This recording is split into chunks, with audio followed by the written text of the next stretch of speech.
Hello, Space Junkies, and welcome to What a Piece of Junk, the Star Wars podcast here on the Fandom Podcast Network. I am your seemingly fully healed host, Scott Baltman, back at 100% voice after the last few episodes, at which I was at maybe 25% voice, and was quite scary, actually. And I'm sure someday I'll listen back to those shows and go, what in the world was wrong with me? And you know who else is going to want to know what was wrong with me? That's right, my original podcast co-pilot, Mr. Derrick Marsh. Derrick, how's it going?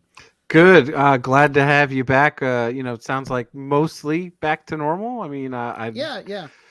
So Or as hopefully it normal as wasn't I too can. bad of a work week. So No, it wasn't that bad. Although maybe I should institute the whole green tea mug with Sasquatch as like a standard part of the podcast. That was kind of cool looking. well, and then maybe you just get more Star Wars mugs, and there you go. So Oh yeah, I could do like a Wookiee mug, and then we could talk about it with my original Wookiee co-pilot, our very own Dave Phil Cloney, the man of 1,000 nicknames, Mr. Nathan Miracle. Nathan, how's it going? It's going great. I have a mug myself, but it's not Star Wars and it has nothing in it. So I'm just going to put that over here. Yeah, I kind of liked Sugi's idea last week of doing a show called Thugs with Mugs, and we talk about whatever we want to talk about. We just always make sure we have a mug handy. Shout I didn't shout bring out one to today. the Super Carlin brothers with their podcast, their podcast, Popcorn Culture. Bucky's, hey, I was just there this weekend. The next time I go to, did you get me any beef jerky? Oh my gosh, I should have given you a you should to-go have order. asked. I didn't. I I should did have not. given you a to-go order. every Anyway, time the next Nathan, time I'm every at- time Nathan goes to Yep. Tennessee, you know he should be bringing you back something.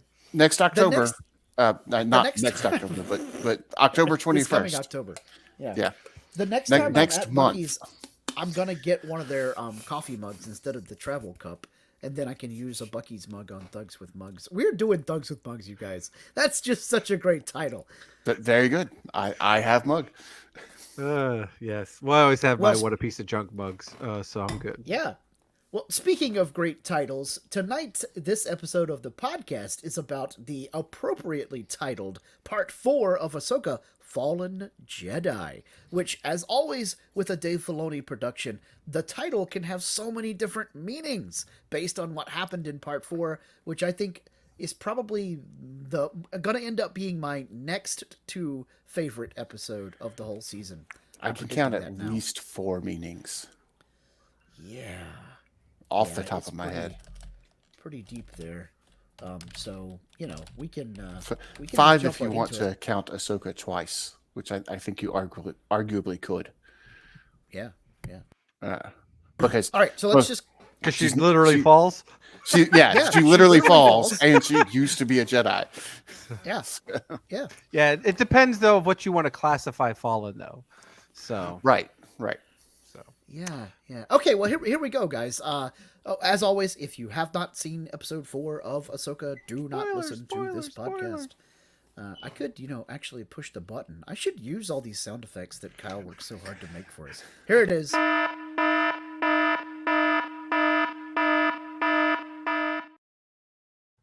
Okay, all right. You have all been suitably warned and given enough time to turn off the video or stop the podcast. All right, question 1 for episode 4, Fallen Jedi. What was your favorite part of the episode? Derrick. I thought you were going to point to your Bucky's mug for a second there. I should have. Hey, everybody! Gosh, I love Star Wars. Okay. My favorite part was again everything Sabine in this episode. Really, it feels like a Jedi journey that we go through with her on this. But the fact is she's not as I will say in air quotes and bother Scott here, Mary Sue. It's okay. You're bothering me too. Yeah, but Scott's really vocal about it, especially since he's the English major. So And then I'm like, this is not what I've made peace with it though, because language morphs, and that's what Mary Sue means now. It's like when Nathan gets all up in his cackles about decimated. It's like people Yes. say that we were decimated, and Nathan's like, you did that not means lose 10% of your force. That is what decimated means. Well, of course, you're the accountant. That's why. Yes, it's all Yep. about the numbers. All makes sense. Yeah, you have to But- credit this side, debit that side. But I like this though because it's showing the real struggle of trying to be a Jedi when you're probably, and I'm keeping my fingers crossed, she's not, right? She's not going to be somebody that's super. She's force and our lovely world. She's force attuned. She's a force sensitive, she's force ability of 3. So she can wield the lightsaber and she can feel a little bit of it, the awareness of it, but she is definitely struggling with it. And I enjoy that. I enjoy, her, having, because this is what I think, again, some of the best written Star Wars that we got in her character development, and especially in season 4 of Rebels. And as I will continue to say now, this is nothing but Rebels season 5, which I'm okay with. But just that continued growth of that character, the struggle she's had, but yet she's still willing to go forward with it. She's still trying to do her best. And that's great because that's, to me, been the most human related character that we've had in a long time, where you have somebody that's just, I'm not the greatest, but I'm going to go out there and give it my best. And again, I really appreciate, Natasha with the acting, with the lines, the storyline, the plot. And she did well in this. She, talked about where she felt more comfortable once she got the Mandalorian armor on. She used her weapons to her advantage, right? We get to see the grappling hook. We get to see, the way she's using it. She felt like she practiced a little bit and kind of, like riding a bike a little bit, warmed up a little bit with her training with Hu Wang, and, helped her when she fought Shin a second time. She still lost, but at least she felt like she held her ground a little bit. And then obviously Shin had to go ninja on her and smoke screen her. Otherwise, it was, like I said, she's been the best out of this next to Ray Stevenson from an acting point, but I'm really loving the road Sabine's character is going down. I like the fact that Hu Yang leans into that whole, you're probably not going to be a very good Jedi. And then later, he and Ahsoka are talking about it, and they're like, this makes sense. She's a Mandalorian. There's really only ever been like 1, maybe 2 of the people from her homeworld that actually became a Jedi, So he's kind of telegraphing it to us there that if this happens, it will be very out of the ordinary. And that's why she's struggling so hard to do that stuff. All right. My favorite part of this episode was the ending of Marek. Not that I disliked Marek as a character, but I love the fact that his ending not only wasn't in tune with all of these crazy theories that we've seen out there on the internet about who is Marek under his mask, but also with the way that he died and the green smoke coming out of his armor. It's a callback to previous Dathomir Night Sister-ish magical powers, and in my opinion, a reference to how Jedi have the Force spirits, the blue glowy guys, as their way of existing on beyond death, but Sith don't get to do that, but they can possess objects. Like their spirits can be imbued into objects, and we've seen this in recent Marvel Star Wars comics here in the New Millennium with the Mask of Darth Momin, which was in the Star Wars Darth Vader comic from Marvel a few years ago. And then we've seen talk about it in old classic Star Wars Marvel comics from the 20th century about Sith possessing items almost magically. Once again, leaning into Star Wars' space fantasy and not hard sci-fi, So I loved that Marek turned out not to be anybody important, and he was literally an empty suit being animated by, Sith or Night Sister magic. And then we had all kinds of smoke happening in this episode with that green smoke coming out of him. And then, like Derrick mentioned, Hati had to use the, smoke bomb ninja trick to get out of her duel with Sabine. So... I loved it. The green smoke is my favorite part of this episode. Nathan?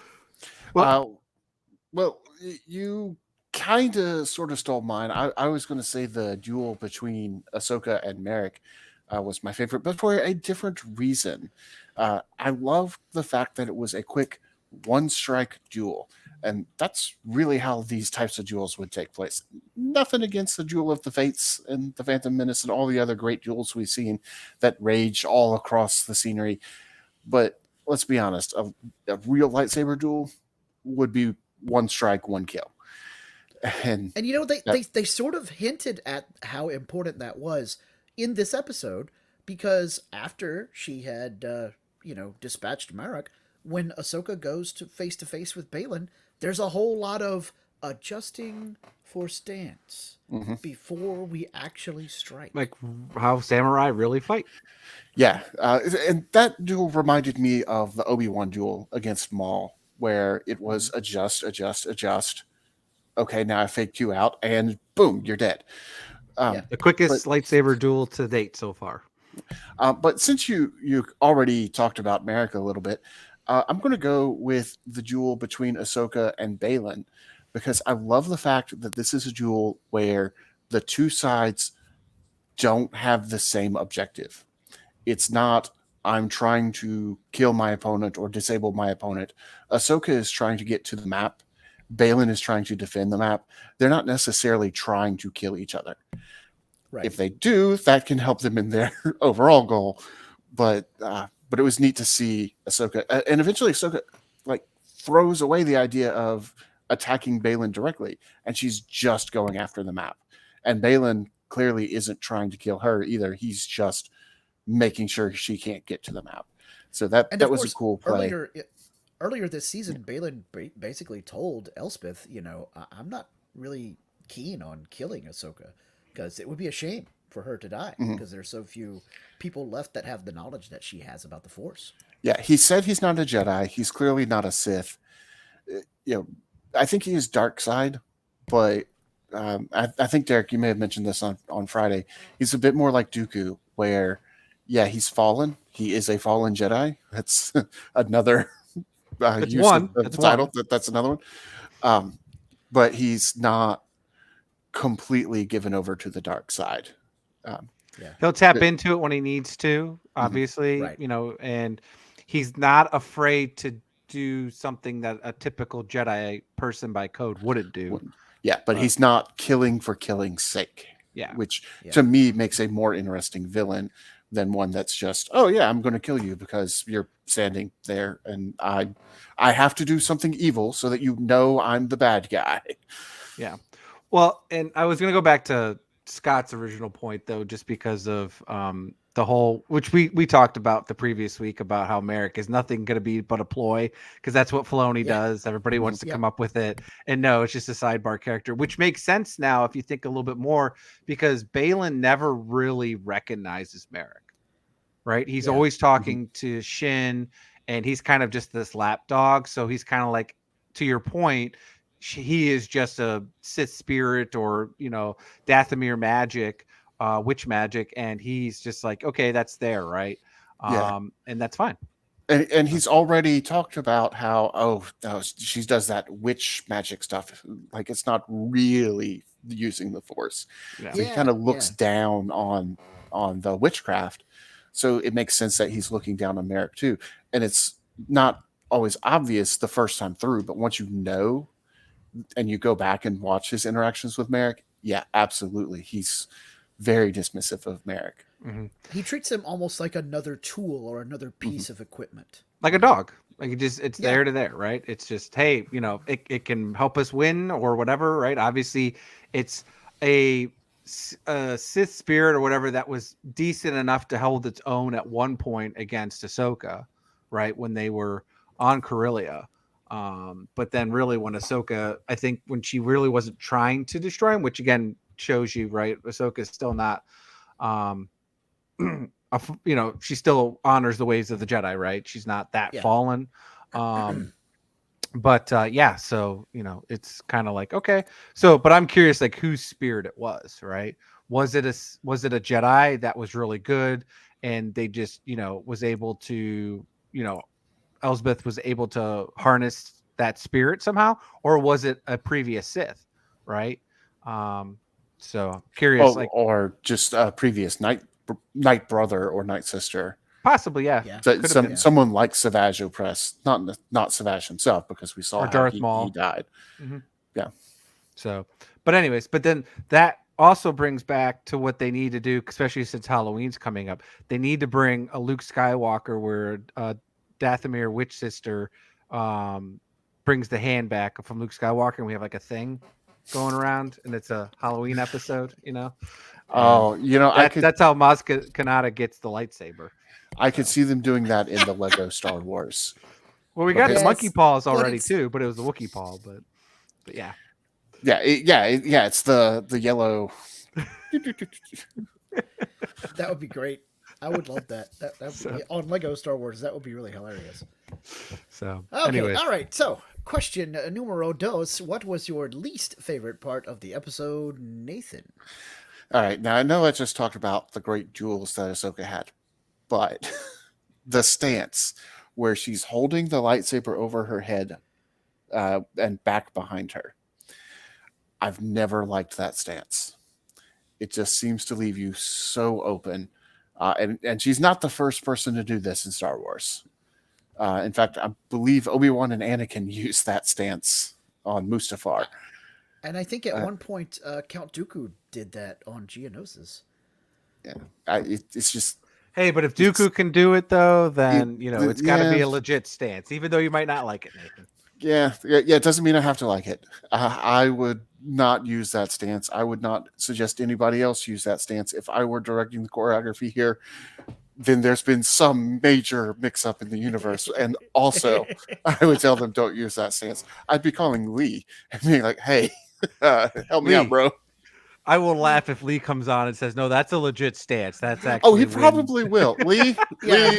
we need to reach out to him and get him to come on next week and tell me why I'm wrong, because I'm sure I am, but it doesn't mean I like it. You No, said I what honestly part think least it's liked. I think it's a Exactly. stance for when you're wanting extra power, and she knows she's strength-wise not doing well against Balin because he's more powerful with his strokes, like a la Vader. So Yeah, I think she's- that was her trying to get as much force in a sense.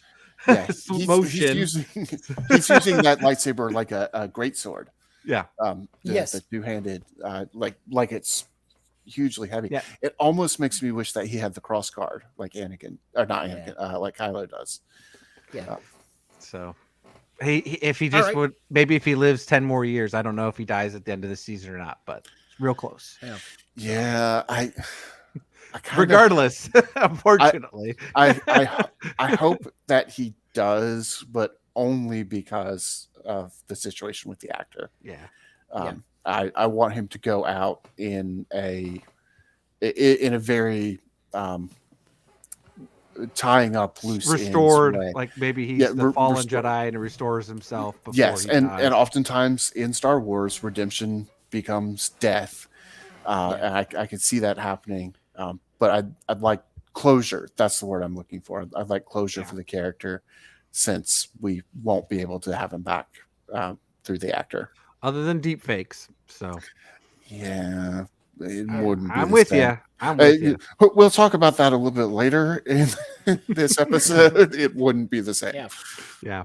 Okay, Derrick, what was your least favorite part of this episode? So this one, it didn't really have too much that I just didn't dislike the episode, other than, and thankfully it made sense in this one because it was a giant circle, because Morgan Elsbeth almost did the Holdo maneuver before the Holdo maneuver was the Holdo maneuver.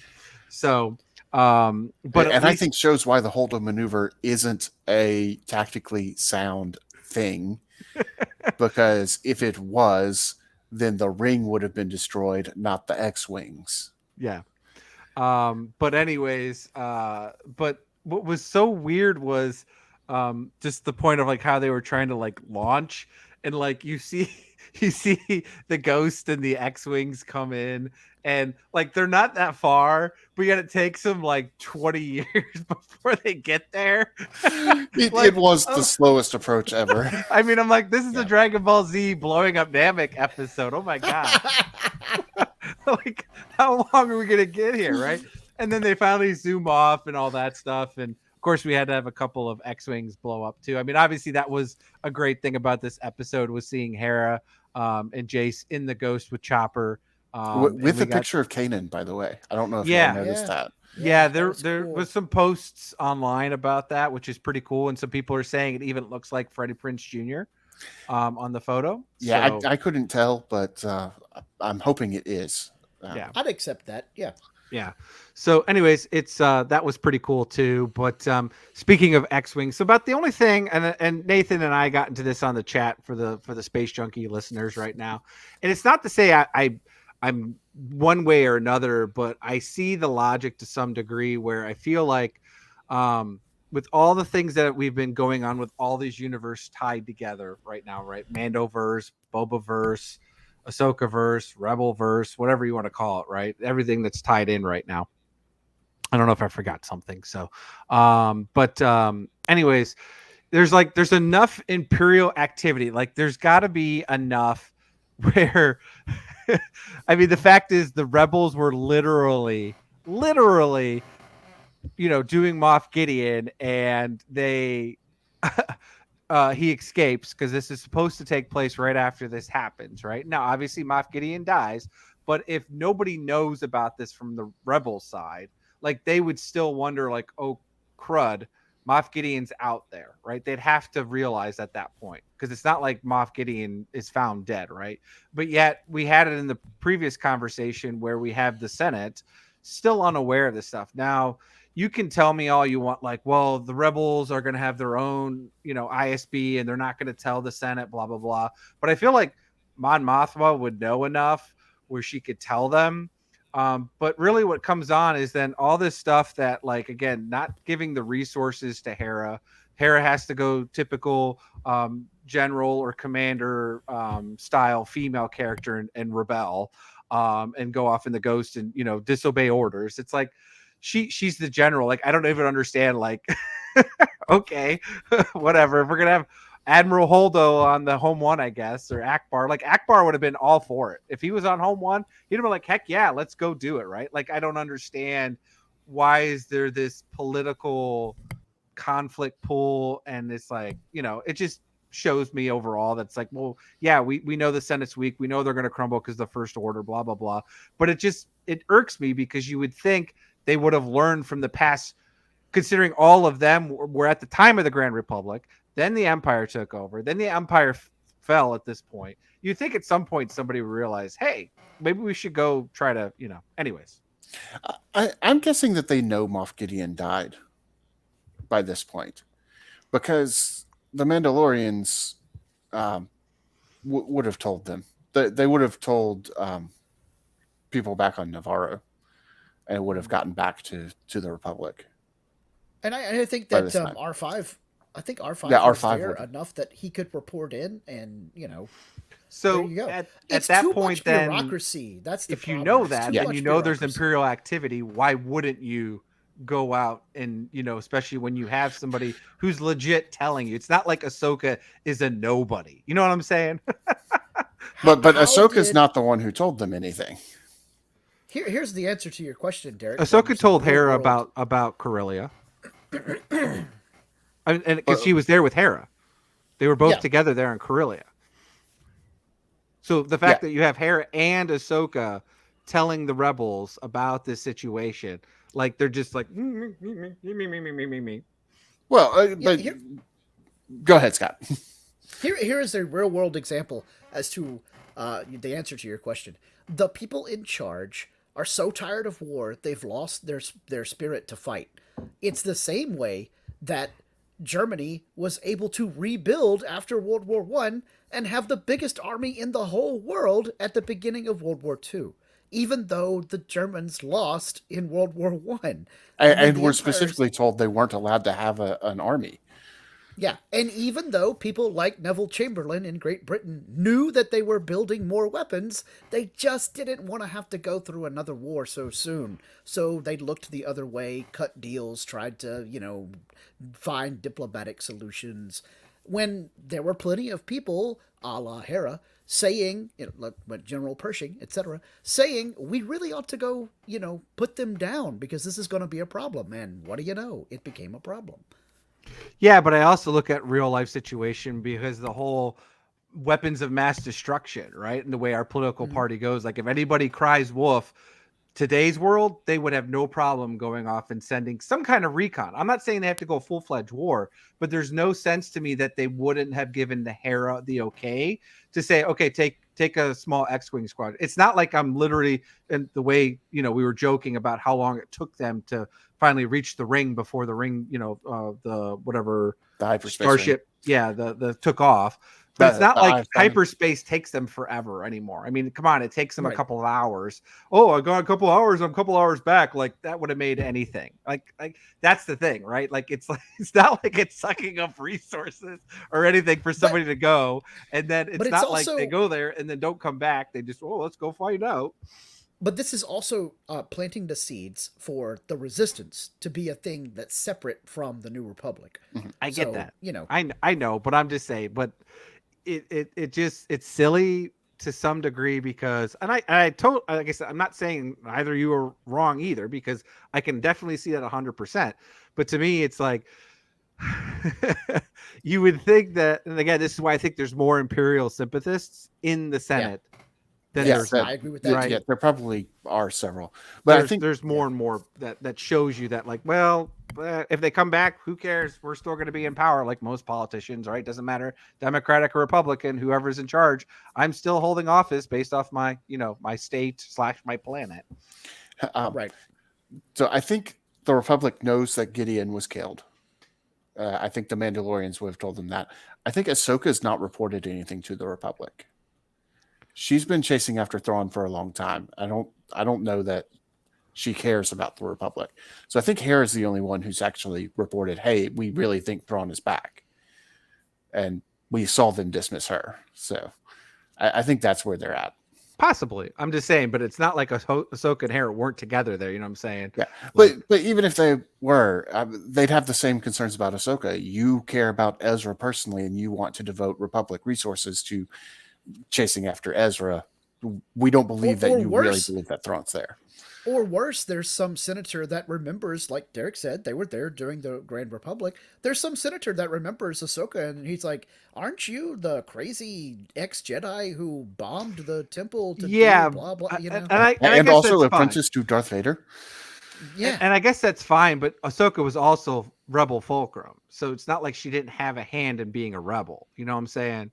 She was there at the initial point. So it's kind of like, okay, where it's funny because at the same time that we were just dealing with, we were talking about the Obi-Wan series and how also in Bad Batch, where the clones are dismissed, now you're seeing the rebels are being dismissed. And it's just it's almost like so politicians stupid. Don't have any respect for the men and women of the military. Well, what? They don't. But it's just so funny because it's and at the same time, I don't understand. I guess this is my naiveness, but you would think the people of these planets that these politicians are in, they would have been removed by now at some point, right? I mean, I guess, you could look at our today's world politicians and it's still the same thing, but it just makes me laugh because I'm like, man, they are so making fun of our society today and how dumb we are putting up with politicians. But, I think it's similar to what we saw with I don't want to say the old Republic, but the Republic prior to the new Grand Republic. The Grand Republic. There were definitely senators there who really had no business being in power. Orn Free Taa for the Twi'leks had no business being in power, but was politically savvy enough to stay in power. And then in the Tales of the Jedi series, we saw a planet that Dooku went to, and the people there, he's like, why don't you just vote this guy out? And they're like, we don't really, like, technically we have the power to do that, but not really. He controls everything. Yeah. So I just laugh because it's like, man, they're just mocking real world today. It's just like, oh, come on. I don't know. If I ever went to the military, I probably would have been called the Maverick. So yeah.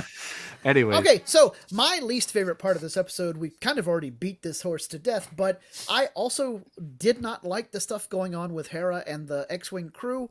I guess it's Blue Squadron. I'm not really sure if it was an official squadron, but Carson Teva and his friends were helping Hera. They all, make a big deal out of we're gonna go and regulate. Regulators mount up, and they head out to the planet, and they come around the thing, and they see the giant hyperspace ring, and they don't actually do anything in this episode. Yeah, they just show up too late apparently, or too early. I can't tell. 2 or 3 of them do blow up. True. They could at least launch torpedoes. You know what I'm saying? Right. It's something. But yeah, they do nothing, and they watch the what is the name of the hyperspace ring? Is its own vessel? The Eye of Sion, isn't it? Eye of Sion. Yes, there we go. They watch the Eye of Sion powering up, and it's going to do this thing, and they're like, are they really going to use such a giant ship to jump to hyperspace? And then, what do you know? They're coming right for us. And considering Hera was just there at Corellia. And should we sit right in front of this thing that's about to jump to hyperspace? I mean, I know the holdover maneuver hasn't happened yet, but mass hitting other mass is a thing. That's what I said. They got the ring, though. They got lucky. The way that Hera reacted to its pointing at us and firing up its hyperdrive makes me think that even though we all think of the Holdo maneuver as, oh my gosh, this is the first time this has ever happened, I feel like that in universe, it's way not the first time it's ever happened. Because Hera seemed to know, oh, this is going to be bad, y'all. We need to, we need to do something here. Well, I mean, an A-Wing took out the Executor without even going into hyperspace. So, ships running into each other. Honestly, Jack Porkins did some damage to the Death Star by crashing into it. Maneuver. So yeah, yes. ships running Star into Wars each other. PC, we need the Porkins maneuver. Yes, the Porkins maneuver. Anyway, but yes, my least favorite part of the episode was we hyped up Hera's gonna disobey orders and go out there and save the. No, never mind, she's not. I'll take it back. I do have one thing I was very upset about this episode. With regulators coming to help the Ghost, there was no Zep. They should have had the whole band back together. I am hoping that he comes back later in the season, and that the only reason he wasn't there is so that he could come back. Correct. He'll be the one that brings everything. No, he'll be the one that comes back with whenever Thrawn comes back to this galaxy. He'll be there, and then that's when they'll have a giant space battle, and Zeb will be on the way. Wedge Antilles. Hopefully with Callus. So, that'd be cool. Live action Agent Callus would be really cool. Yeah. Although I guess now he'd just be Captain Callus or whatever. Okay, all right, moving on. Question number 3. I'll start this time. What connections did you draw to the larger Star Wars galaxy? I'm going to get the plumb easy one. The World Between Worlds, you guys. Live action World Between Worlds. Good times. We can talk a little bit more about what actually happened in the World Between Worlds on this episode of Ahsoka. But I liked seeing that it almost was shot for shot, angle for angle, a recreation from the animated series that we saw it in Rebels. Yeah, that was really cool. Derrick, what other connections did you draw? So there's a bunch there. My biggest one, as I mentioned earlier, of what I'm enjoying about the growth of Sabine's character. It definitely felt when she chooses basically to help Balin and Morgan Elsbeth get Thrawn, one that she probably really didn't have much of a choice at that point since Ahsoka was down. And I don't think she struggled with Shin. I don't think she's going to be able to beat Balin. So especially not beat them both at the same time, which is what I was going to say. Well, yeah, because then Shin was up in the background choking her later, right? But but I really think she definitely did the Luke Skywalker thing of, I don't care that the main villain's there. I need to save my friend, right? Mm-hmm. So it's the other thing where it's not always the easiest path, because at the same time you're letting the great evil opportunity take it. But she's thinking that, again, this is the only way I could save my friend. Therefore, this is the correct path, right? One life versus the many, right? Whether you're a Star Trek friend, the lives of the many versus the few, or however it goes. I'm sorry, brain's farting. But overall, just, she's like, let's save Ezra and I'll figure out how to beat Thrawn later. But again, that's the same thing that Luke did in Cloud City and Dagobah. Turned his against Yoda, right? Same thing that Sabine does here against disobeying her master Ahsoka. So just the correlation. It's even more so like what Luke Skywalker did, because he turned himself in and was a prisoner in Return of the Jedi so that he could get to the place where the real big bad is. Yeah, which in Empire Strikes Back, Luke accomplished absolutely nothing because he was a distraction. Not really. I mean, you could make the case that by dueling Vader, he helped Lando and them escape Cloud City. But then they had to come back and rescue him. So yeah. He did accomplish something in Return of the Jedi, though, and so I do agree that kind of links more to Return of the Jedi. Also, in the end, when she's going off in the binders, that looked way more Return of the Jedi than Empire Strikes Back. Mm-hmm. So as far as my connections, obviously there's a ton of connections to Rebels, seeing the ghost and seeing the picture of Kanan and all of that. But as we've mentioned, this feels like Rebels Season 5. So I'm not even going to count those because that just seems like it's cheating. It is cheating. It's like, what connections did you draw to other Star Wars? Well, it's not really other Star Wars at this point. So instead, I'm going to mention the title, which we've already said could be Baylan, could be Ahsoka in two different ways, that she used to be a Jedi and also that she literally fell. Could also be Sabine, sort of, at the end. She's on her way to become a Jedi, but then she gives herself over to the bad guys. So in that respect, she's kind of a fallen Jedi. But it's also a reference to the video games. And Starkiller, Vader's apprentice, who many people thought that Merrick might be Starkiller. And part of the speculation fueling that was that Sam Witwer is listed as giving additional voices. Now, we have heard his voice already. It's been in the background when some of the witch magic is going on. So it could just be that he's done that role. Obviously, Merrick is not Starkiller at this point, being somewhat dead and gaseous. He could have voiced him when he went ah. He could have. And that's Filoni trolling us again.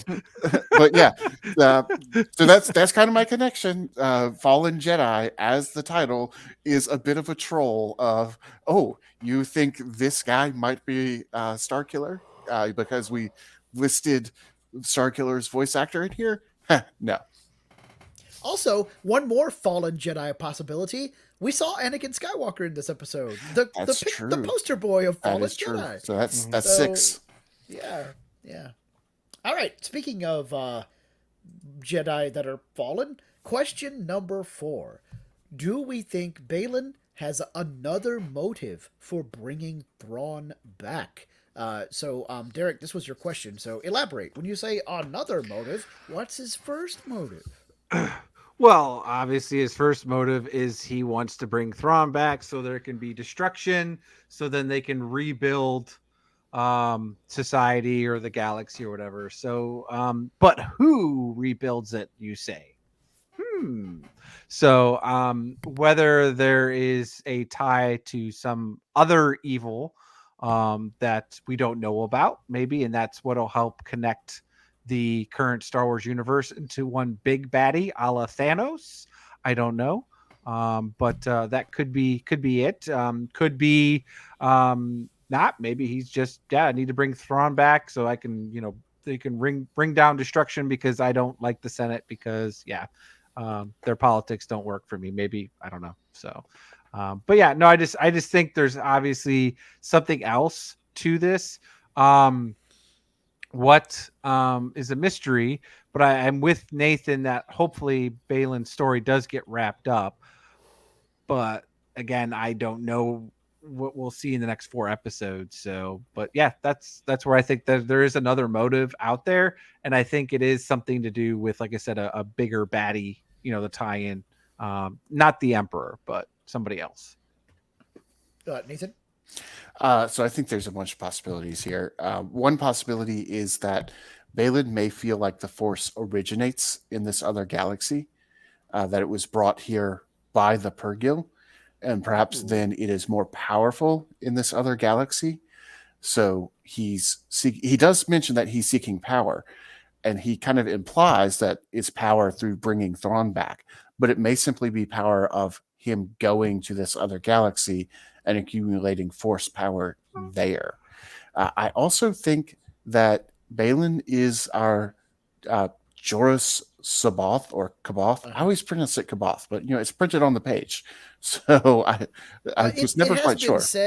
It has been said audibly in both the audiobook version of Heir to the Empire and then also some other things where it's mentioned, and it is the hard C. As far Okay, as I remember Joruus correctly. Kaboth then.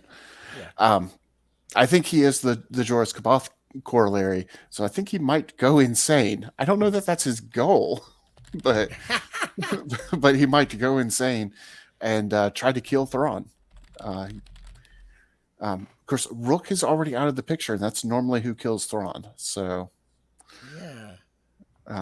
Yeah. but I So could I'm definitely going to go see against. him. Go ahead, Nathan. I'm hoping we get I'm doing the Force lightning, and you've got the Ysalamiri that stops the Force, and the lightning gets like within a few feet of you and just dissipates. Yeah. I hope that we get Ysalamiri in the Ahsoka series. I want to see Admiral Thrawn use that to, hoodoo some Jedi, and or if not Jedi, maybe Elspeth. She goes to do her Night Sister magic on him or whatever, and then nothing happens. That would be really cool. Yeah, because I get the impression that just because they're looking for Thrawn doesn't mean that Thrawn's going to be totally happy to see them. Yeah, maybe he's gone and he's retired there. Maybe he's fine. Made peace. He's, we talked about Thanos earlier. He's now Farmer Thrawn. He just wants to grow melons and chill out, sit out on his porch and watch the sunset. Yeah, I am going to go against type and say that no, Balin has no other motives. His motive is plain what he said it was when he was talking to Ahsoka, although I consider it not quite that plain, because he basically says, I want to bring Thrawn back for the purposes of destruction, because he wants Thrawn to help destroy the galaxy civilization in the way that it currently is in the Star Wars Prime galaxy, and then, theoretically, Balin himself is going to be rebuilding it, and in this time he's going to rebuild it in its proper way, and start afresh, start anew, but with him in charge, or if not him in charge, at least his personal philosophy regarding the Force and the nature of the Force is now the overarching and guiding philosophy of the Force users in the galaxy. So he's basically in charge by fiat or by theology. And so he wants Thrawn to basically, just like with Marek, be another tool, another instrument. In this case, he's going to wield to undo the New Republic and then put things right from his perspective. Now, my question for him would be, well, if Thrawn and his team win by blowing stuff up, but blowing up the New Republic, what are you going to do about the nascent, new empire that Thrawn's going to be in charge of? And that, to me, points to, as Nathan said earlier, Balin is dark side, and perhaps he is more dark side than he himself realizes, because he's doing the classic, I'll just kill everybody to start my new empire.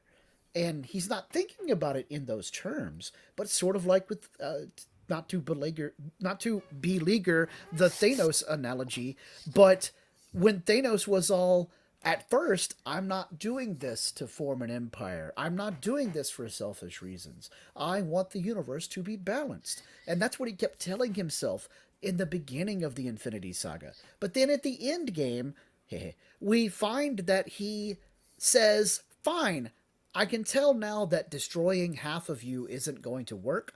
I'm going to have to get the Infinity Gems and kill everybody and then remake the universe the way that it should be. Which is what he was trying to do all along. He just hadn't realized it because he's not a genius. He's a psychopath. But anyway, a really well-written psychopath, though. Indeed, but crazy nonetheless. And I think that the same thing is true for Balin. He's fallen so far down, he just doesn't realize it about himself yet. And Nathan mentioned earlier in tonight's show about hopefully Balin gets a wrap-up. I think that's what will happen. Much like Kaboth in the original Heir to the Empire, he will suddenly realize, oh no, I'm horrible, and then he will do one last grand gesture to try to help help the good guys overcome the bad guys in some way, to make amends for him, because he'll suddenly realize what I'm doing is wrong. I should never have been doing this. You guys were right all along, and he will, try to make amends in some way. And just like Nathan said earlier, in Star Wars, in well done Star Wars, redemption equals death. And so if you're going to, Balin will have his big moment of doing something to try to help the heroes. Now, a la the Bendu in Rebels season 4, I want to say 4. The It was either Bendu on late Star three. Wars. No, I think it was late 3. Anyway, in the same vein, he will do the big thing, and it won't actually quite save the day, but it will facilitate the heroes finding a way to save the day. And I think in this case, I'll go ahead and get very specific about what I think Balin's going to end up doing. He will find some way to take out of the picture the Isalamiri that Grand Admiral Thrawn has been using to stymie our heroes, if not for multiple episodes, at least for one episode. Because I think what Balin's going to do is he's going to get to the new galaxy.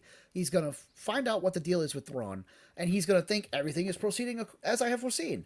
And then the Isalamiri will mess up all of his fortune-telling abilities because they cancel out the Force, and he will freak out when he realizes, oh gosh, I cannot let Grand Admiral Thrawn be unleashed upon the galaxy again, because with those little furballs, I'm not going to be able to control him. I'm not going to be the check on his power that I thought Balin Skull, was going to be when it comes to setting up my new empire. So I'm going to have to stop him, and if I can't stop him, I'll trust Ahsoka and her friends to stop him, and I'll stop the Isalamiri in some way. So here's where I'm stuck though too, because I like your original. I don't know if it was you, Scott, or Nathan was talking about though, because this is the impression I've got about Thrawn reading the first trilogy from not Heir to the Empire and all the old Thrawn, but the new Thrawn that Timothy Zahn wrote. But I didn't get to do the second trilogy of Ascendancy. Yeah, let's go. To differentiate, let's go Old Millennium Thrawn, New Millennium Thrawn. Yeah. So New Millennium Thrawn, and basically the way I've interpreted him was he only was helping the Emperor. One was to basically make sure that the Chiss were safe, because that's the whole reason he's done everything. And so I feel like when he goes to meet Thrawn here and they bring Thrawn back, Thrawn really doesn't want anything to do with the Empire. Like, I mean, we'll find out. But to me, if he found out the Emperor was dead, right, whether he knows that from far away or not, but I feel like if that's it, then basically he's like, what do I have to fear other than I need to just make sure the Chiss are protected? In which case, I want to join the Republic. Well, that and or have them protect and the that Chiss. may be why Balin then says, well, no, you're supposed to go destroy it. And he's like, I don't want to destroy. I don't need to. Right? There's no point. Yeah, I could see that happening. And that's where he then says, well, if you're not going to do it, then I'm going to have to do it. And then it may proceed into whatever, right? Him being protected by the Salaman and everything else. So we'll see. But I feel like in current Thrawn, he is not as evil as Old Millennium Thrawn. This one is more tactical, which I appreciate because that's one of the things we all loved about Thrawn. But I feel like this character is more relatable, if you want to coin that phrase, right? Like I'm doing potentially bad things because it's for the good of my people to keep them safe and protected. But if I can do good stuff at the same time, I'm okay with that, right? I don't have to be in a war if the Chiss are okay. Yeah. And I could see that happening. However, one caveat to your expertly crafted theory there, based on the novels from Timothy Zahn for New Millennium Thrawn, unfortunately, even current Disney canon is apt to chunk a novel into the bin if it counteracts what they want the plot to be. But that's Chuck Wendig. We can do that. We're not talking about Timothy Zahn. They're messing with Zahn here then. And now, but also a little bit of I can't think of her name, but the author of the Ahsoka novel, they had to change some of the stuff from the Ahsoka novel, to set this up. Actually, I believe we talked about stuff getting changed from the Ahsoka novel back when we were reviewing Rebels, I think. Well, I know we did in Tales of the Jedi. Tales of the Jedi, we talked about it. Because That's the it. That's encounter it. That's that it. Ahsoka has in the last episode of Tales of the Jedi occurred in the Ahsoka novel, But that was just but race swapping. differently. That was the big thing that changed. It was race swapping. That was the big thing, and that they didn't make Ahsoka seem like a lesbian potentially. That was the major thing that they kind of hindered off from the novel. That's all I can remember. That was major, unless Nathan remembers something I key don't besides recall. those two things. I want to say that the way that she has her twin lightsabers also got changed. You know, I think the color of her lightsabers may have changed. Yeah. Anyway, it wasn't major, but my point remains. Yeah. I'll be sad if they bin all the stuff that Zahn wrote for New Millennium Thrawn, like you talked about, Derrick, but I won't be surprised. Yeah. We'll see. Anywho, okay. All right, Yeah, so really question good question 5. about Balin and his motivations. Yeah, question 5. Is that really Anakin Skywalker at the end of this episode in the good old world between worlds? Nathan, this was your question. Feel free to elaborate. So we're in the world between worlds. There's a whole lot of possibilities here. I have my own theory. And do you want me to tell you my theory first, or do you guys want to answer the question? No, yours first. My theory Yeah, first. go first. All right. Go first. So I mentioned Sam Witwer earlier, and how he voiced Starkiller in Fallen Jedi. But you know, he also voiced another Star Wars character, Maul. But that's not who I'm talking about. He voiced another Star Wars character, the Son, from the Mortis trilogy. I think Mortis and the World Between Worlds are linked together. That Mortis is kind of within the World Between Worlds, and that the son, the daughter, well, at least the son and the daughter, didn't actually die in the Mortis trilogy. Or if they did, they can come back because they're mystical force beings. They don't have to. Their follow vacation mortal home is in the rules. world between worlds. Yeah, That's it. so I think that also this is the world between worlds. Time is a little wonky here. So maybe they haven't died yet, even though this is later. Effect precedes cause, wibbly wobbly, timey wimey stuff. I think I mean, he's already right here. David Tennant is already right here. it is. I think that what we see as Anakin may be the Son. We already know the Son can shapeshift too, because he has multiple appearances in the Mortis trilogy. And he might be here to tempt Ahsoka, to try to lead her down a dark path. I think that might be more interesting than this being a Force ghost of Anakin or Anakin spirit or anything like that.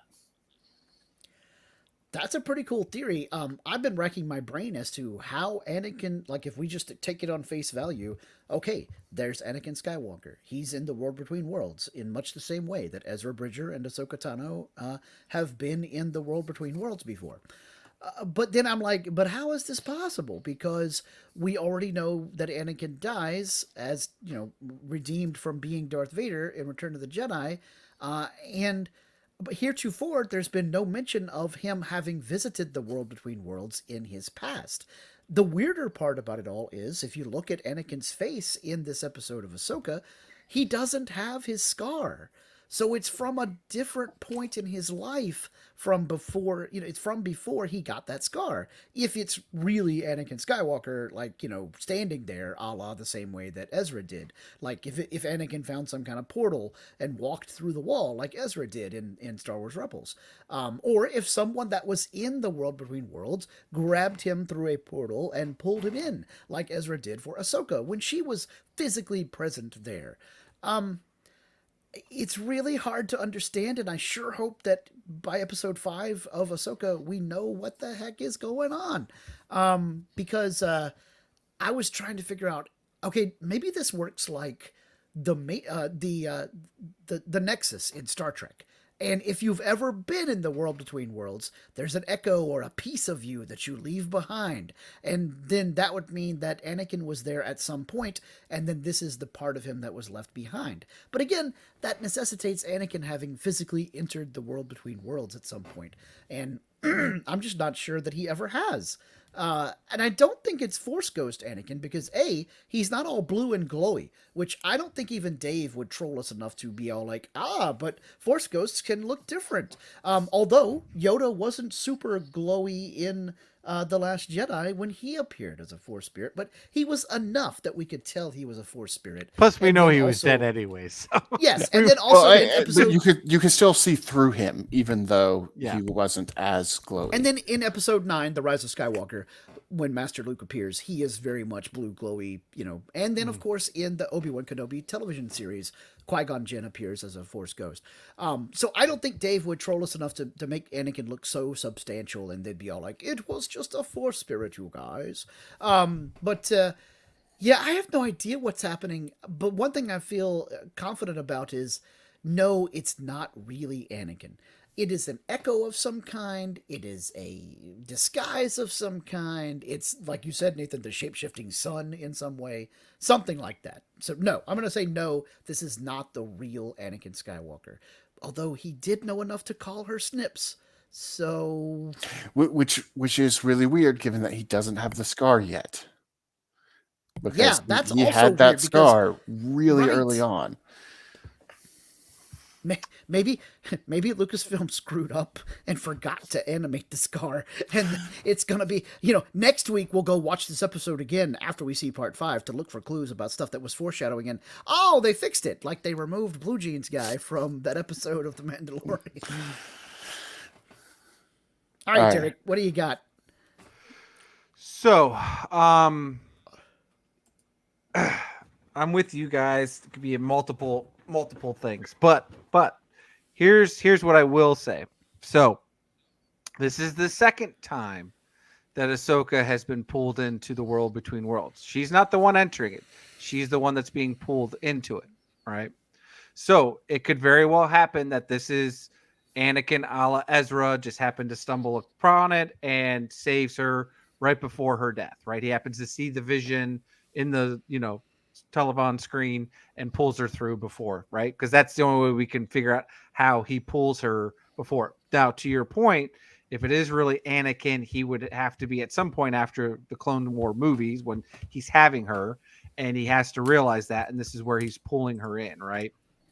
So, which would be weird though, because then she could potentially tell him, will you become Darth Vader? Or does she not? Like, is that the conflict she has to tell him? Because then she could potentially screw up history, right? Blah, blah, blah, blah, all that stuff. But regardless, here's my theory. At some point, Ahsoka is going to be the Will Wheaton of Star Trek. She is going to be known as the Traveler. And this is how she dies at some point at the end of the movie, which we're all assuming that's when she'll actually die. And she will be gifted as the Traveler of the world between worlds and kind of like the gatekeeper or something to do with that, right? So she'll be that related. I was trying to look up to see like if the owl had any meaning in any type of language where it was the Traveler or the keeper or, some type of the follower, the guider, because that's what we've seen the whole time. Though we haven't seen an owl yet, which I'm guessing we'll see by the end of this season. We'll see an owl. Mm-hmm. I think we'll see the convor bird in part 5, and it'll be in the world between worlds with her. And well, that's how she gets to Sabine and Thrawn and all that. It's got to be, yeah. That's how she gets there, right? Because they've already left. So she may not get there. We might see some really weird off-ball or even some cross stuff when they're doing her side story with Anakin in the world between worlds while everything else is still going on. But I think that's how she'll get there. Again, it could all happen. It depends on when they bring Thrawn back to this galaxy, right? Is it for the next 3.5 episodes, they're all dealing with Thrawn on there in that other galaxy, and it's, oh, cool, blah, blah, blah. And then the end of the season is when he comes back, right? There's a cliffhanger, or what we get. But that's what I feel like Ahsoka is destined to do at this point, was she's going to be something to do with when she passes, she'll be gifted something to do the world between the worlds. Well, I think it's very likely that Thrawn won't come back until the final episode, and that may actually be how the whole thing ends, because this whole thing is supposed to lead into the movie. That No, well, kind of ties its movie's everything going to off. be a while. We're probably going to get several seasons of Ahsoka. If that whole movie rumor turns out to be correct, I'd just like to point that out. Fair. Filoni did say that was what his plan was. That wasn't a rumor. Has he used the term "we're gonna make a movie"? That's what Filoni said he's going to do for his movie. Was going to tie all the universes together. All our TV series. I thought the only time we'd heard about a movie was a rumor about, well, they're not actually going to make part 4 of The Mandalorian. It's going to be part of the movie. Hold on. I forget what I'm technically supposed to spoil from the hive mind and what I'm not. So it says right here, it says an upcoming live-action Star Wars film set during the New Republic era by Dave Filoni is currently planned. The film will close out the stories told in The Mandalorian, The Book of Boba, Ahsoka, and other related series on Disney+. How do you know that's true? What I can do... Yeah, well, that's the bigger question, because plans have changed at Lucasfilm. Well, so yeah. The question is, will that remain true? But I thought that's what they announced at Star Wars Celebration, or afterwards when they interviewed him about it. I thought that's what they said. So, my point is, I don't think we're going to wrap up Thrawn's story in this season. Yeah. I agree with that. He's the big baddie for this for the whole thing. Yeah. So, I'm starting to lend more credence to my idea of Mortis being part of the world between worlds. Because if the Maori bird is here, then that would explain that too, because that's always represented the daughter. And also Ahsoka herself represents the daughter, which would explain why the son would be interested in her and would pull her through into the world between worlds. And hence why she will be stuck there at some point later when she dies. Yes. So. All right. All I'm hearing is David Tennant is hanging around, and there's a girl who's falling through time. That's what I'm hearing. So that is correct. Makes that is 100%. And they were flying around just a little bit ago. And at some point, Tom Baker is going to show up. Oh my gosh! If they have the Bendu voiced by Tom Baker while Hui Yang is voiced by David Tennant, I won't be able to finish watching the episode because my head will explode. Anyway, I don't think it's going to happen, but man, it would be awesome. That would be so cool. Well, anyway, if any of these amazing theories come true, you can be sure that we're going to talk about it on a future episode of What a Piece of Junk. But for now, we're going to take a short break while you hear about the other shows here on the Fandom Podcast Network. Thank you for listening. We hope you're enjoying this podcast. Here are the other great shows on the Fandom Podcast Network. Culture Clash, where we discuss the latest in entertainment and pop culture. Blooded Kings, our show covering the entire Highlander universe. Couch Potato Theater, we celebrate our favorite movies. And Time Warp, our fandom flashback show discussing a year in movies and our favorite retro movie, TV, and pop culture topics. Good Evening, discussing all things Alfred Hitchcock. Hair Metal Podcast, we cover the rock metal music of the 80s and early 90s. Type 40, a Doctor Who podcast, discussing the time-traveling Doctor Who universe. Lethal Mullet, an action film podcast covering the 80s, 90s, and beyond. Also, check out the Lethal Mullet Network for more great podcasts. What a Piece of Junk, our Star Wars podcast. Making Treks, a Star Trek podcast with a deep dive into the final frontier. The Fandom Show, our Fandom Podcast Network live YouTube show discussing the hottest topics in fandom. The True Believers MCU podcast, discussing the Marvel Cinematic and Television Universe. Union Federation, our Star Trek and the Orville Show. And we're proud to welcome the BQN Network to the Fandom Podcast Network. Please visit our friends on the BQN Network, a Star Trek Universe podcast that also includes your favorite topics, movies, history, superheroes, and more. You can find the Fandom Podcast Network on YouTube. The Fandom Podcast Network is also on all major podcast platforms. The Fandom Podcast Network audio master feed is on Podbean at fpnet.podbean.com. You can find the Fandom Podcast Network on Facebook, Twitter, and Instagram. You can email us at fandompodcastnetwork@gmail.com. Thank you so much for listening, and remember, respect others and enjoy your fandom.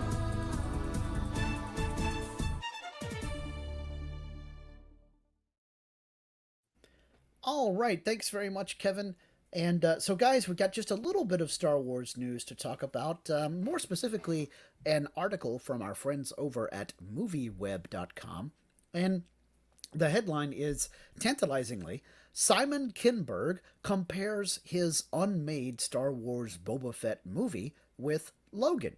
So here we have Simon Kinberg, who many, many years ago was working on a standalone film about Boba Fett, which sort of kind of morphed into the Book of Boba Fett, although not exactly.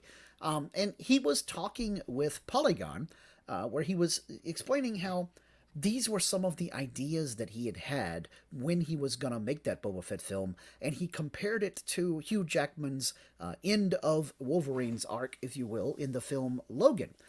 So the quote here from Kinberg is, tonally, it would be like Logan, on the edge of R-rated, though I don't think you'd have a Star Wars movie that could be R-rated. But at any rate, I think over time my role morphed as a friend of the court, and so it ranged from being a consultant on the movies, give thoughts, notes, sometimes actual pages for scripts, and obviously co-creating Star Wars Rebels, and really staying with that show that I loved. Part of what was so exciting about Rebels was that we were getting to do something that those movies I just mentioned didn't entirely do, which is created a brand new set of characters. Well, what do you think, guys? Would you have watched a Boba Fett film that was seemingly going to be about the end of Fett's life and sort of like Old Man Fett instead of Old Man Logan? Derrick? I mean, we got Old Man Fett. We did, right? We did, yeah. But it wasn't quite the it wasn't edgy, as gritty and as well written, Yeah. and he was only in about half of the episodes, while the other half was Yeah. Mandalorian season 2.5. But But it was more than half. okay, because he Ish. makes the last 30 minutes in the last of the episode to do it. So he's Yeah. in 4 episodes versus, like I said, versus 7 or whatever it was. But anyways, no, I love Logan. It's a phenomenal movie. Think it's one of the best. If you want to say just superhero movies in all, it's in my top 5.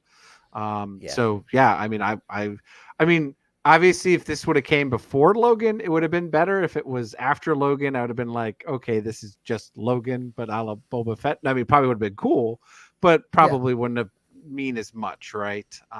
So yeah, I mean, again, where do you put it in it? I mean, again, I liked some of the things that they were heading with the Book of Boba Fett, so I'm not totally distraught. I hope it actually would get a second season. I doubt it will, but there's hope that we'll still get, Tamora Morrison coming in and doing his stuff. So we'll see. I think we will see Tim play Boba Fett again, Old Man Boba Fett, Daimyo Boba Fett, if you will.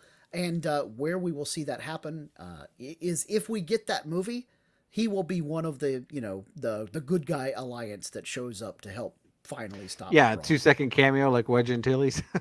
Right. Yes. Yeah. be, yeah. Slave one will drop. Excuse me. The fire spray will drop out of hyperspace and help. And save there'll be the day, Fennec Shand there too. No, I'm hoping actually they come in as a couple of episode cameo and a small arc in Mandalorian season 5. Do him a little bit of justice. Bring them back. There's no reason that didn't. I mean, obviously he's not the greatest with fighting. I mean, he gets his butt hit enough times, but there's no reason that they couldn't phone a friend. Yeah. I like that Sabine reminded us in this week's episode of Ahsoka in part 4. Sabine reminded us that Beskar can stop lightsabers when she was all like, nah. Yeah. So that was cool. Pretty cool. Yeah. Nathan, what are your thoughts about the idea of an Old Man Logan style Boba Fett film? Again, this would be, if Kinberg had his druthers, this would have happened at least before, if not instead of, the Book of Boba Fett. Yeah, I noticed that he said tonally it would be like Logan, not necessarily in terms of the content. So this wouldn't necessarily be Old Man Boba Fett going off to die like Logan was. But, other than that, I would definitely watch it. It's Star Wars, if nothing else. But also, Logan was really good. And part of the reason it was good, though, is because it was a movie that had some superheroes in it, but it wasn't a traditional superhero movie. We didn't have, big explosions, the movie at the end. It was a much more personal movie about Logan himself and his relationships and his loss and his pain. And I think that would have been good for Boba Fett. Good in terms of it would have made a good movie for the audience to see Boba Fett going through that and explaining, where did he come from? What did he have? What did he lose? How is he making his way through the galaxy? He's just a simple man making his way through the galaxy. Little Johnny Cash hurt wouldn't have hurt either. So, the Johnny Cash hurt never hurts, except always hurts. A good idea. Always hurts. I hits agree home with you guys totally. So in Logan, one of the things I loved was that it was obviously an homage to Shane, a Western that had a similar feel tonally to what was happening with Logan. And it was so much of an homage to Shane that characters in the film Logan quote that movie, and Professor X and X-23 are watching that movie when they're hiding out at the hotel room.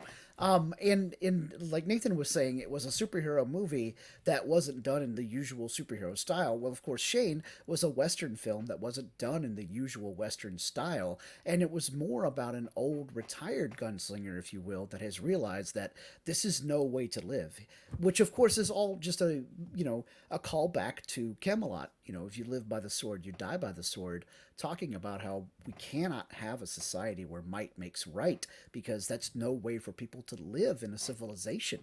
And Logan is trying to, help X-23 and her fellow mutants find their way to get out of that, because, they're going to what she thinks is the promised land, and turns out to actually be there, even though Logan himself doesn't believe in it in the film.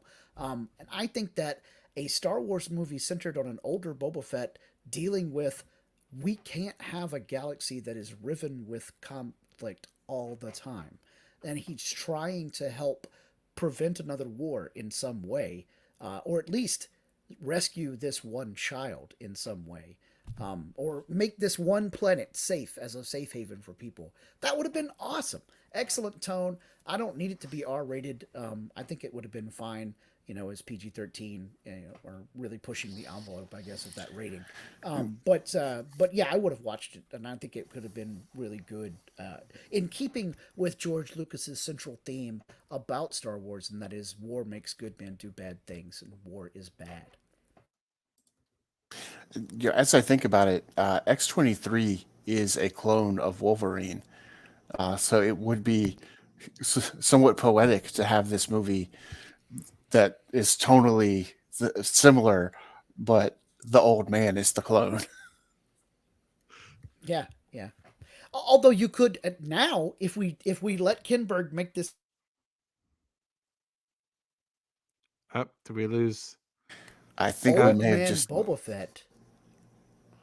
Oh, hold on, Scott. We lost you for a minute. Go back to your stop. Right when you started talking, you froze. Oh, I guess he froze again. He's just holding his hands menacingly. maniacal laugh.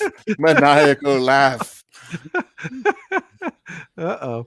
So. All right. Well, I think we have lost Scott. So yes. I think he was probably saying something along the lines of, if we got this now, we could have a clone for both the old man and also for whomever he's protecting. It wouldn't be that dissimilar from Grogu, who is a clone or a strand cast. They're doing the force-sensitive cloning processes, and it could easily tie into all of that. Well, and I'm curious. Yes, alternatively, I was going to say, thanks. I was going to say we could do Old Man Logan trying to escort Omega to safety. Oh yes, Omega, who is a clone, but a clone with normal growth rate, so she wouldn't be as old as old man clone. Yeah. Boba. Right. Yeah, because she'd be, like we said, she'd be what approximately at this time? Well, okay. How old is she in Bad Batch? Probably like 10 or 8, 12. 10? Let's say she's 10. It's another 19 years to the Battle of Yavin. And another, what, So 9? 29, 7, 30. She's like late Late 30s. 30s. Yeah. Yeah, early 40s at the highest. So it would probably be more like either potentially the bodyguard or eraser. So depends. Oh wow, Eraser. Now there's a name I haven't heard in a long time. Good call back there. Good call. With Arnold Schwarzenegger and what's her name? Vanessa Williams. Yeah, Vanessa Williams. Thank you. So Yeah.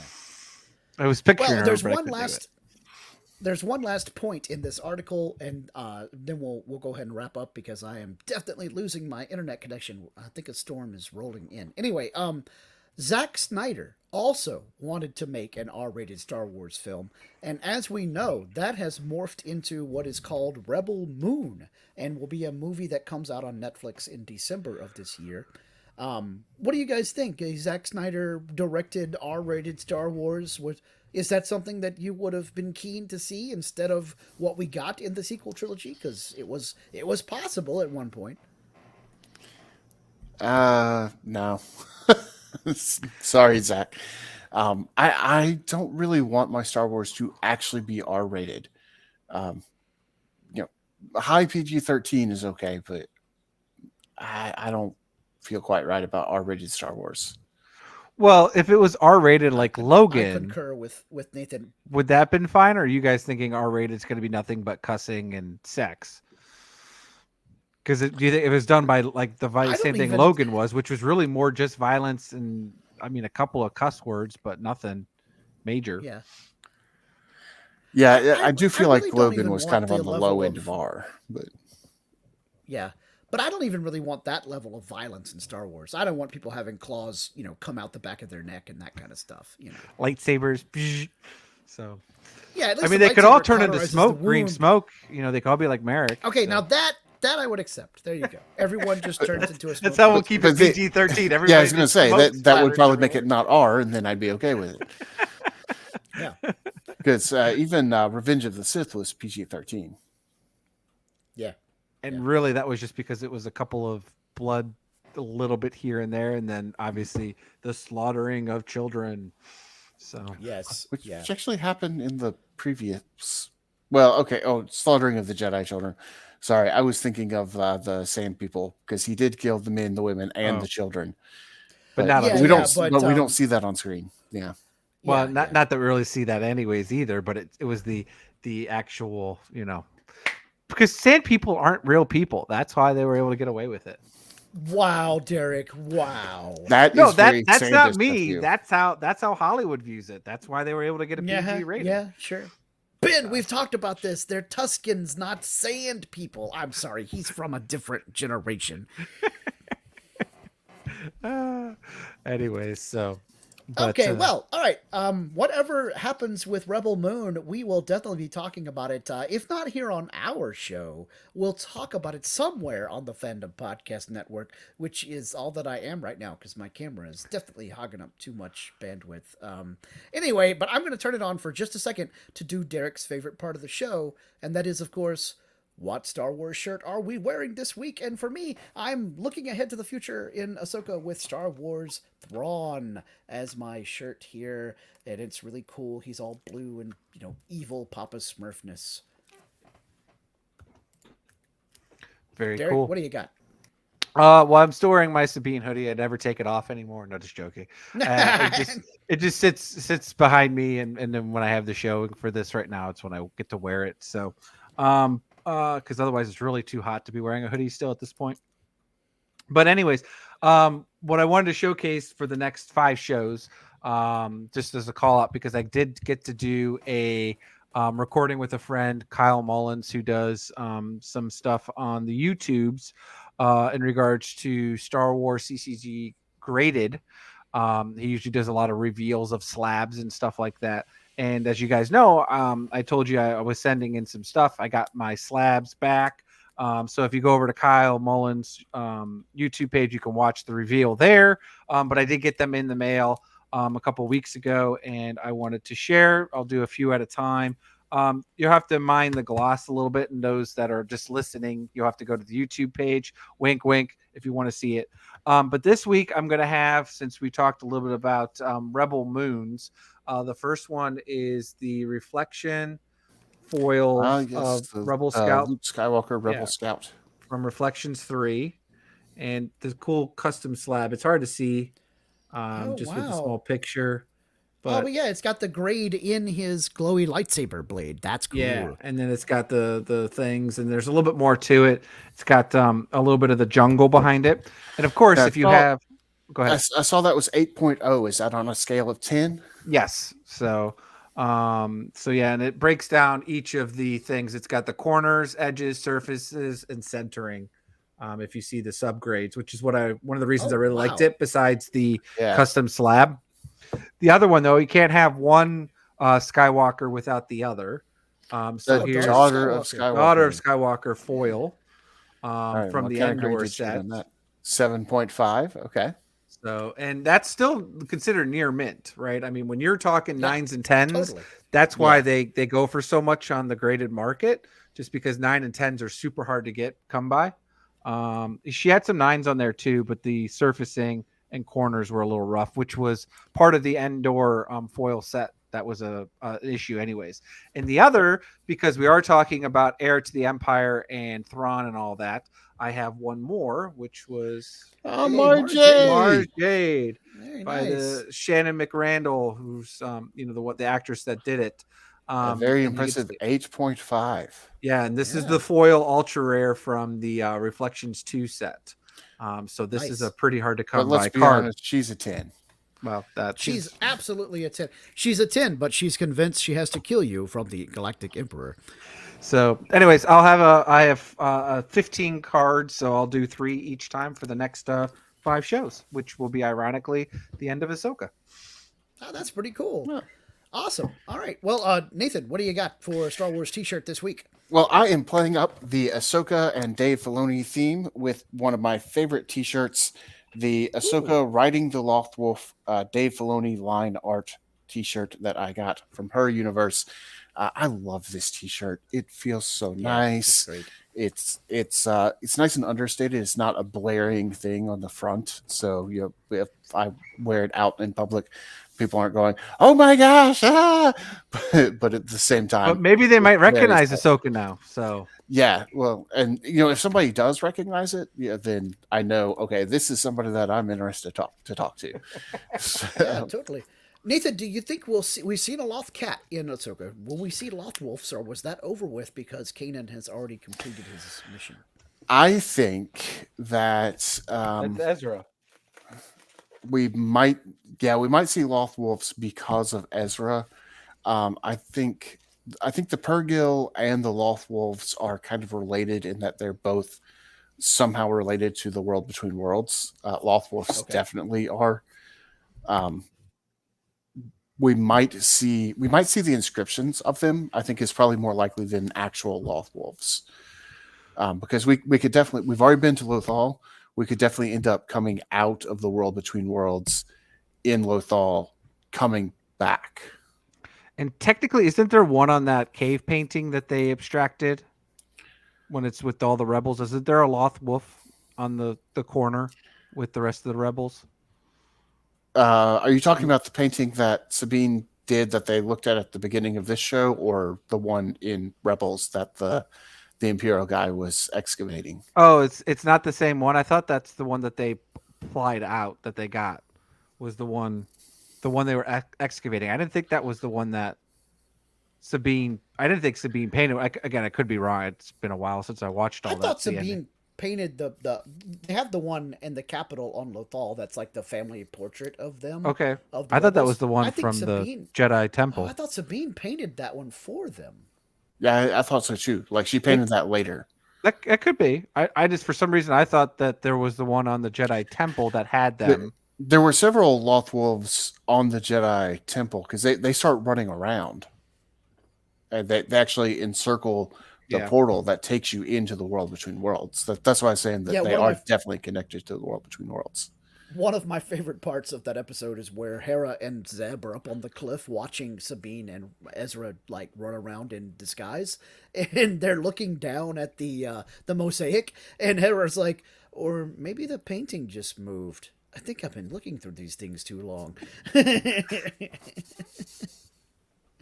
Well, anyway, if you guys want to get your own cool What a Piece of Junk t-shirt or coffee mug or iPad cover or mousepad, etc., head on over to the Fandom Podcast Network TeePublic store at teepublic.com and search up Fandom Podcast Network in the user slot. And you can find all the cool merchandise that we have there for our show and many other FPN shows. Nathan, By the let way, people know where they can... Yep. I was just gonna say I figured out it's a bunch of Loth cats that are on that print painting. Loth cats, yes. Yeah, there's one on Ezra's shoulder and what I thought was one on the floor, but it's not. It's a bunch more Loth cats. Gotcha. Like a pile of them. But no, Yes. there are. Oh. No, I'm right. There are. If you and then they're surrounded. Now I see the other picture, the full picture. There are two Loth wolves on the side of where it shows Sabine looking at them. You have the rebels with the Loth cats, and then on the outside you have a white Loth wolf and a dark black Loth wolf. So I wasn't crazy. Well, not for this anyway. Not for this one. But anyways, in the future, you can catch us on Apple Podcasts, Stitcher, Podbean, Spotify, iHeartRadio, Google Play, YouTube, pretty much anywhere that you get podcasts, you can find us. You can find us on Facebook, What a Piece of Junk, a Star Wars podcast, or you could reach us by email at whatapieceofjunkpod@gmail.com. You can follow at What Wars on X/Twitter, whatever it's called these days, or you can follow Fandom Podcast Network on Instagram. You can also leave us reviews at wherever you're listening to this podcast, particularly on Apple. We'd love to get high reviews. Those help us out. They help other listeners find the show. But we also want you to be honest with your feedback. Let us know what we're doing well, what we could be doing better, how we can better serve you. And Derek, what happens if we don't get those 5-star reviews? So cue the Sarah McLachlan music. So Space Junkie listeners, I have something to tell you. So at the end of episode 2 of Ahsoka, Sabine goes off with Ahsoka, and we have these Loth cats that are left out there on their own. And if you simply leave us a 5-star review, that'd be enough to feed one Loth cat mouth for a month. So we need lots of 5-star reviews to feed these poor, lonely Loth cats that are roaming the streets. And, we got to feed this one that we picked up from Sabine as we're nursing it, taking care of it while Sabine's out there saving the universe. So that's why we want to have 5-star reviews. Besides, it also helps in the queues and the logarithms and gets other people to listen to us. But mainly just to help feed these lonely Loth cats, so they're not wandering the streets anymore. Indeed, it does. Well, anyway, we want to thank you all for joining us on this episode. And before I run out of bandwidth completely, we're just going to go ahead and wrap it up and remind you to always respect each other. And please, always respect each other's fandom. All right, Nathan, punch it.